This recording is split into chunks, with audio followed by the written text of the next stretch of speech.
We have some good news coming out of Dyersburg, where it appears floodwaters are slowly receding, and that is good news. The North Fork of the Forked-Deer River stands at 28.6 feet, but it's been dropping continuously since 4 o'clock yesterday afternoon.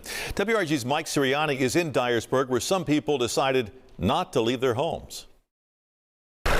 I'm standing on South Main Street in Dyersburg, and even though water levels have dropped slightly, you can tell there is still a lot of water in this area.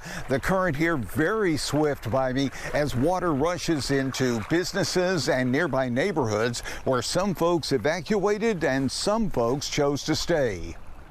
We've never in 35 years ever had to leave other than 2010 and then now. Minnie Cox, too upset to appear on camera, glad she did leave Monday when the water here started rising, but now worried because her parents did not. My parents are still there. They wouldn't come out. They didn't have a place for their dogs, so they stayed. Her parents' home just visible beyond the trees off South Main Street in a neighborhood underwater. My mom's 83, and to me, it would be tough to try to get her out of her home and get her in a boat to get her to safety if something was to happen where she had to be rescued. So I wish she would have come out the first day. Tuesday afternoon, aboard a Dyer County rescue boat, it was clear the extent of flooding in what's called Southtown. Homes surrounded by water after more than 40 persons were rescued. Businesses here closed and taking a big financial hit as well.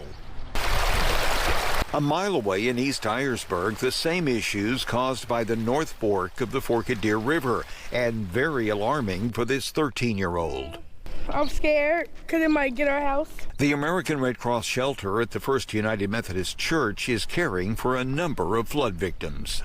Well, they're all feeling pretty down right now, and they feel hopeless, but that's one reason we're here, because we can provide some hope and comfort for them. For your news leader in Dyersburg, Mike Sirianni, WREG News Channel 3. Good to see they're getting some help. And